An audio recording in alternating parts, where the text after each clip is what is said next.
क्रिस्त में मेरे बहुमूल्य भाइयों बहनों एवं बच्चों, आप सबों को जय सु। हमारे प्रभु यीशु क्रिस्त राजाओं का राजा, प्रभुओं का प्रभु, राजा राजेश्वर क्रिस्त राजा की कृपा, शांति, अनुग्रह के आशीष, दया और करुणा, सामर्थ्य, समाधान और खुशी और आनंद सदा सर्वदा आपके एवं आपके परिवार के साथ रहे। क्रिस्त राजा, प्रभुओं का प्रभु, राजाओं का राजा और आपके परिवार को शासन करे, आपके परिवार में, और वह एक मुख्य के रूप में काम करने के लिए मैं प्रार्थना करता हूँ।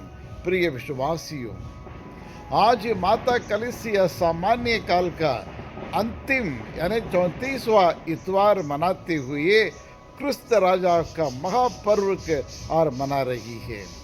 क्रिस्त राजा का पर्व आज सारी दुनिया में फैली हुई माता कलीसिया बड़ी धूमधाम से और जुलूस लेकर, और ईश्वर का राज्य हावे, ईश्वर के राज्य हावे, क्रिस्त राजा की जय हो, क्रिस्त राजा की जय हो, और राजादि राजाओं की जय हो करके घोषणा करते हुए खुशी और आनंद के साथ जुलूस लेते हुए अपने अपने गिरजाघर में प्रवेश कर रहे हैं।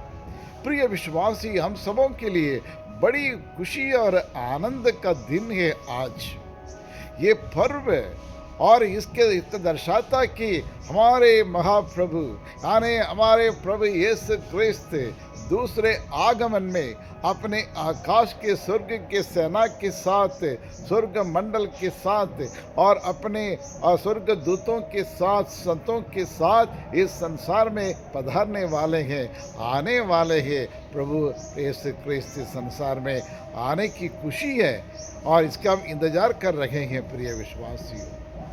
प्रिय विश्वासियों, और आजकल हम हर देश में देखते कितनी लड़ाई और झगड़ा है, कितने लाखों लोग, और देखिए इज़राइल और हमास के बीच में लड़ाई चल रहा है, इज़राइल और पैलेस्तीन के बीच में लड़ाई चल रही है, रशिया और यूक्रेन में हम देखिए हर देश में कहीं ना कहीं हर देश में और एक दूसरे से लड़ते हैं। जहाँ शांति नहीं है, समाधान नहीं है, वहाँ खुशी और आनंद नहीं है और अन्याय और अत्याचार चल रहा है। और भारत देश में देखिए सरकारें आपस में कितने लड़ते हैं, एक दूसरे को और उन लोग को मारना पीटना और उसको हराने की कोशिश करते हैं, और आपस में और इनमें प्रेम नहीं है, एकता नहीं है। लेकिन ऐसे संदर्भ में माता कलीसिया हमें और क्रिस्त राजा का पर्व मनाने के लिए निमंत्रण देती है। प्रिय विश्वासियों, आइए हम क्रिस्त राजा का पर्व हम मनाते हुए और चंद और विचारों पर हम इसको मनन करने की हम कोशिश करेंगे। प्रिय विश्वासियों, इतिहास के पन्नों को पलट कर देखिए, और आदमी से शुरू से लेकर अब तक कितने कितने राजा लोग, महाराजा लोग और सम्राट हैं, बड़े बड़े सम्राट हैं, और इस संसार को, देश को, और उन्होंने शासन किया है, और एक मजबूत फौजी के साथ, सेना के साथ, और उन्हें हर देश को उन्हें शासन किया है। राजा लोग को अपना उनका किंगडम था, उनका डायनेस्टी था, उन्होंने शासन किया है।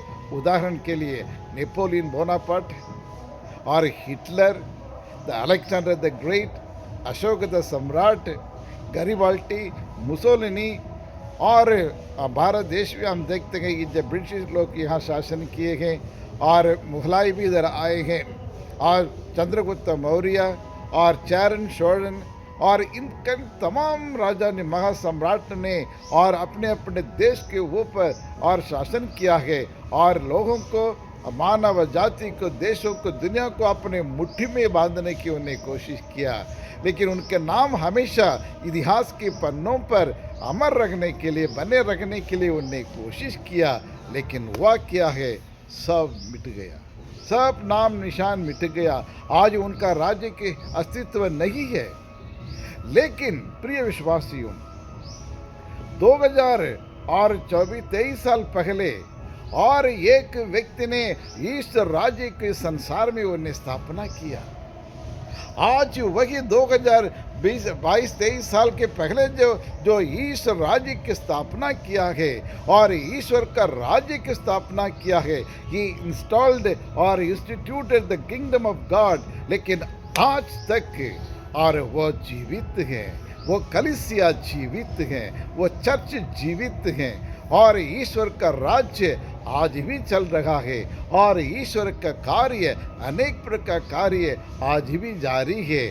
और इस कलीसिया को, इस ईश्वर राज्य को और तोड़ने के लिए, बिखरने के लिए और इसको मिटाने के लिए दुनिया में किसी के पास और ये ताकत नहीं, सेना नहीं है, ना आटम बम और नाइट्रोजन बम और कोई बम से और कोई रॉकेट से और इस राज्य को एक जरा सा खरोच तक नहीं पहुंचा सकते हैं।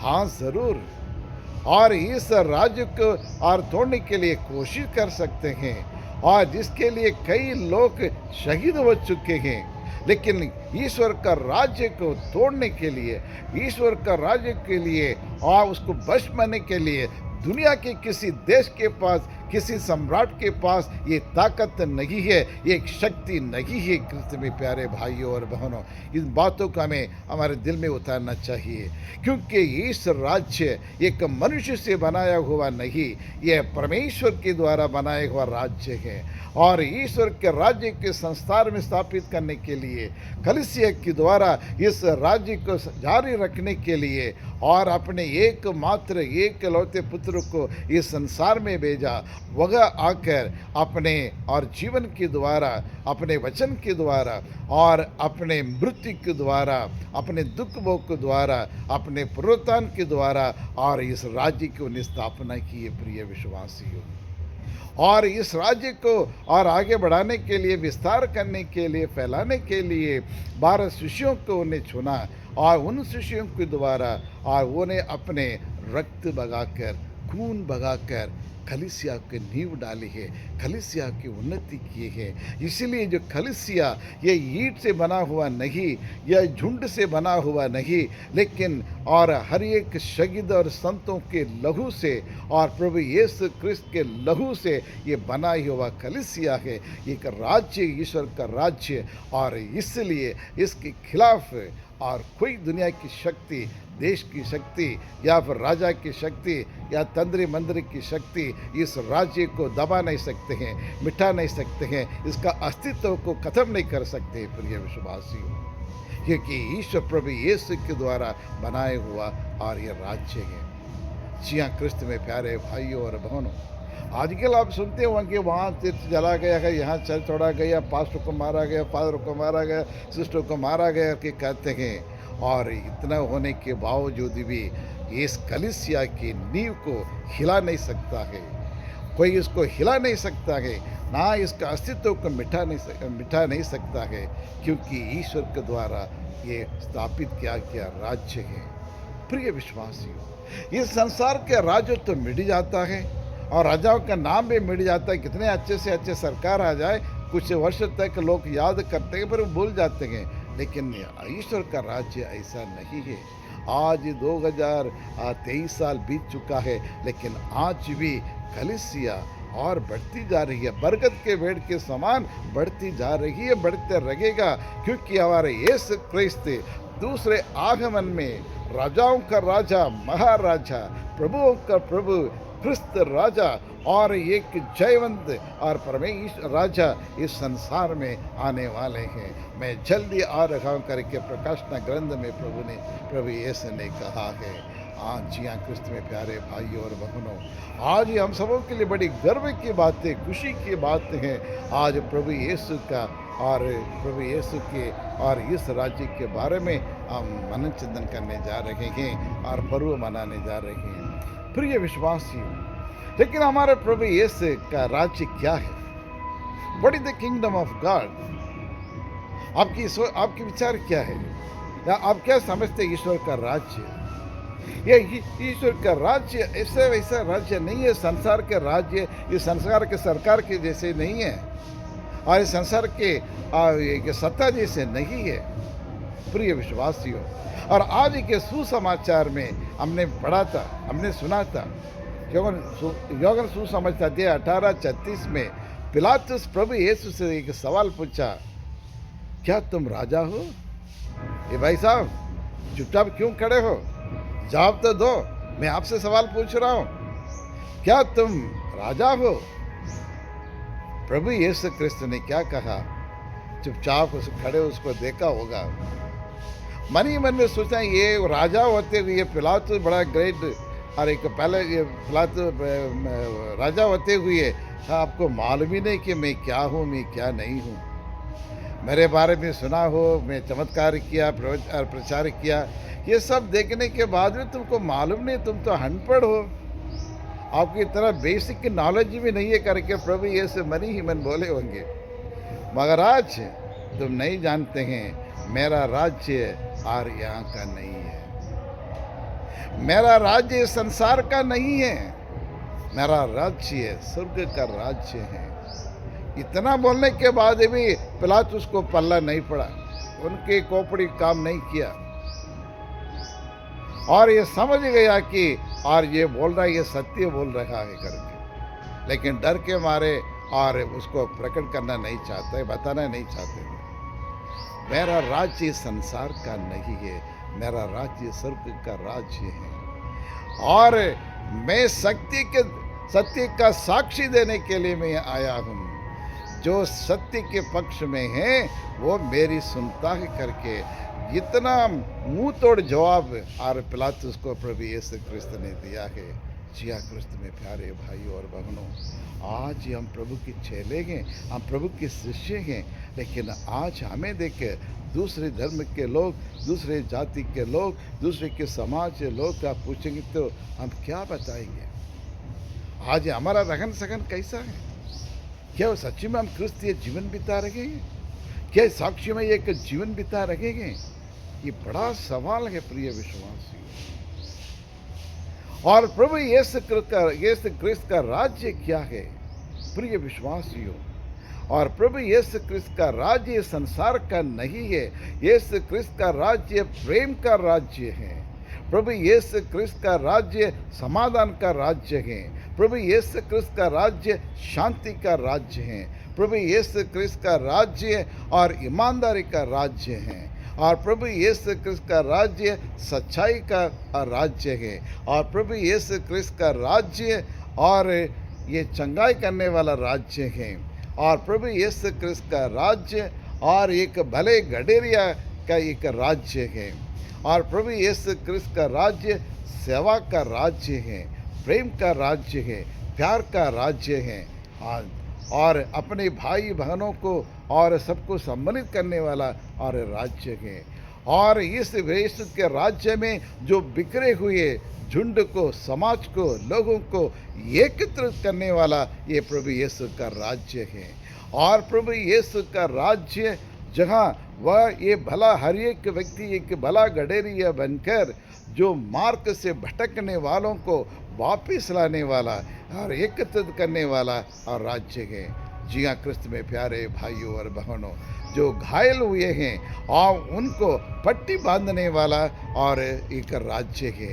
यही है ईश्वर का राज्य, क्रिस्त राजा का राज्य। और इस राज्य को स्थापना करना, जारी रखना आपका और मेरा कर्तव्य है प्रिय विश्वासियों। तो इसलिए आज के नेता कैसे होना चाहिए? हमारे प्रभु यीशु क्रिस्त के समान होना चाहिए। प्रभु यीशु क्रिस्त ने और अच्छे शब्द में और लोगों को समझाए और मेरा कार्य क्या है संसार में, एक ईसाई का काम क्या होना चाहिए, एक पुरोहित के और एक सिस्टर के, एक बिशप के और एक कलीसिया के, मसीह के लोग का कर्तव्य जिम्मेदारी क्या है करके प्रभु यीशु ने और सन लूकस रचित सुसमाचार अध्याय 4 में और 18 में हमें बतलाया क्या करना चाहिए। प्रिय विश्वासियों, ईश्वर ने मुझे अभिषेक किया है ताकि गरीबों को सुसमाचार सुनाऊं, अंधों को दर्शन दूं, बहरों को कान दूं और गूंगे के वाणी दूं, और अभग्रस्त दूतों से और ग्रस्त वाले को छुटकारा दिलाऊं, मृतकों को जिलाऊं और कैदियों को रिहा करूं, जो जीवन में अनेक प्रकार के बंधन में बंधे हुए लोगों को छुटकारा लिबरेट करूं और भूखों को भोजन खिलाऊं, प्यासों को पानी पिलाऊं और निराश्रित लोगों की सेवा करूं और गरीब लाचारों की जो अन्याय और अत्याचार किया जा रहा है, तिरस्कृत लोगों की सहायता मदद करूं। प्रिय विश्वासियों, यही एक राजा का, एक मसीह के लोगों के गुण होना चाहिए। इसी को सच्चा राजा कहते हैं। और एक लीडर का क्वालिटी यही है, परिवार का मुख्य की गुण यही होना चाहिए, माता पिता का गुण है ना यही होना चाहिए, क्रिस्तीय व्यक्ति, हर एक व्यक्ति का गुण यही होना चाहिए। और इसी के लिए आज हम प्रार्थना करें। ये सर्वशक्तिमान शाश्वत परमेश्वर कोटि कोटि धन्यवाद देते हैं। प्रभु यीशु क्रिस्त की जय हो, यीशु क्रिस्त की जय हो, यीशु क्रिस्त की पवित्र आत्मा की जय हो। ये प्रभु यीशु क्रिस्त, तेरी स्तुति हो, तेरी आराधना हो, तेरी महिमा हो प्रभु। और कल और आज और कल कभी ना बदलने वाला परमेश्वर है प्रभु। और आपका राज्य शाश्वत राज्य है प्रभु, प्रेम का राज्य है, समाधान का राज्य है, शांति का राज्य है, करुणा का राज्य है। और इस राज्य को सबसे पहले मेरे हृदय में बनाने की और मैं कोशिश करने की मुझे शक्ति दे। मेरे परिवार में इस राज्य की स्थापना करने के लिए मेरी मदद करे। मेरे समाज में, मेरे पल्ली में और मेरे देश में और मेरे धर्म में इसकी स्थापना करने के लिए मुझे शक्ति दे, बल दे, अपने अनुग्रह प्रदान करे प्रभु। और पवित्र आत्मा से हम सबों का अभिषेक करे प्रभु। जो नाना प्रकार की बीमारियों से पीड़ित है, उनके ऊपर अपनी पवित्र हाथ रख चंगाई उन्हें प्रदान करे प्रभु। ये प्रभु यीशु क्रिस्त, नबी यशायाह के ग्रंथ में आपने कहा, यिर्मयाह के ग्रंथ में कहा है प्रभु, मैं आप लोगों के जो बीमार हैं और जो घायल हुए हैं उन पर पट्टी बांध लूँगा करके आपने कहा। हाँ प्रभु, हमारे देख रेख करने वाला परमेश्वर, हमें संभालने वाला परमेश्वर तू ही है। गलत मार्ग पर चलते समय क्षमा करते हुए अपनी नम्रता से हमें प्यार करने वाला परमेश्वर। और हम आपसे विनती करते हैं, आपकी आशीष सदा सर्वदा हमारे साथ रहें। हमारे सभी बच्चे जो स्कूल जा रहे हैं, कॉलेज जा रहे हैं, जो पढ़ाई कर रहे हैं, उनको ज्ञान विवेक उन्हें प्रदान करे। और जिस परिवार में टूट फूट है, पति पत्नी के बीच में और आपसी प्रेम नहीं है, एकता नहीं है, और वहाँ सब परिवार को ठीक करने की कृपा कर, यही प्रार्थना करते हैं हमारे प्रभु यीशु क्रिस्त के द्वारा। आमीन आमीन। Wishing all a very happy feast. God bless you and protect you, and all throughout the week may God's presence be always with you. Wherever you go, whatever you do, the Lord will bless you abundantly and fulfill all your desires and endeavors. And may God bless you. Amen.